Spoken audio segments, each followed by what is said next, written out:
Қайырлы күн достар, газдалған сусындардың зияны. Жалпы газдалған сусындардың құрамы зат белгілерде көрсетілген және тұтынушы үшін құпия емес. Бояғыштар, химиялық қоспалар, тұрақтандырғыштар, қышқылдар, консерванттар, көмір қышқыл газы және де су. Сода тамақты жағымды қытықтайды және де салқындық шөлді қандырудың елесін жасайды. Бірақ іс жүзінде бұл оны қоздырады. Қант, яғни бір стақан тәтті содада 4 ас қасық қант бар. Бұл сіздің бауырыңызға ауыр соққы және де инсулиннің күрт секіруі, ол сөзсіз допаминнің өндірілуімен жүреді. Оның денеде артық болуы жалпы жағдайға нашар әсер етеді. Нәтижесінде қант диабеті, гипертония, атеросклероз және де басқа да бірқатар қауіпті аурулар. Қант алмастырғыштары бар газдалған су бар, бірақ олар бұдан артық пайда әкелмейді. Калория мөлшері бойынша мұндай сусындар азырақ, бірақ сода құрамында өте көп мөлшерде болатын алмастырғыштардың өзі бауыр мен бүйрекке зиян келтіреді. Асқынулар мен тәуелділікті тудырады, өмірге қауіп төндіретін ауруларды қоздырады. Қышқыл, жалпы консерванттар соның ішінде дәм үшін қажет, ол эмальді бұзады, лимон және де ортофосфор қышқылдары бірнеше сағат ішінде сілекеймен жуылады және де газдалған әр жұтудан кейін ешкім тістерін тазаламайды.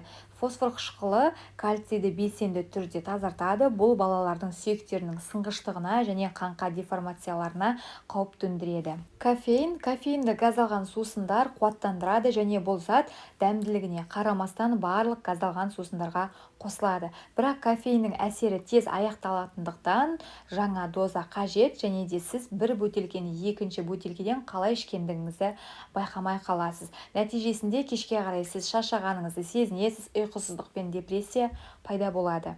Бензол бұл басқа табиғи ингредиенттермен біріктіру арқылы сусынға табиғи хош иіс беретін көмірсутек.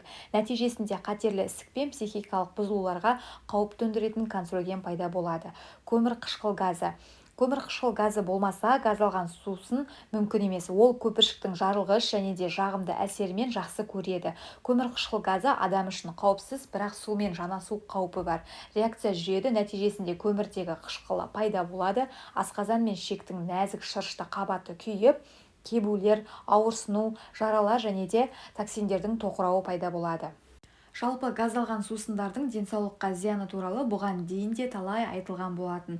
Алайда бұл жолы ғалымдар тиянақты тәжірибе жүргізіп, адамның өмір сүру ұзақтығын анықтайтын хромосомаларды зерттеуге бел буды. Бұл хромосома аймағын теломер деп атайды, оның ұзындығы адамның қалай тез қартайып бара жатқанын көрсетеді. Сараптама барысында 5000 адамнан қан алынған, олардың басым көпшілігінің теломерлері қысқа болып, газдалған сусындарды көп тұтынатындығы анықталған екен.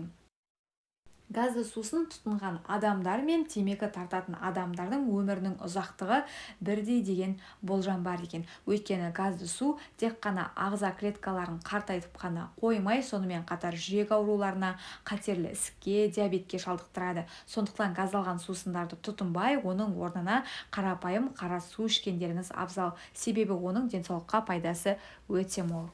Ал енді минералды суға келетін болса, жалпы минералды тұздарға қаныққан су сау болып саналады.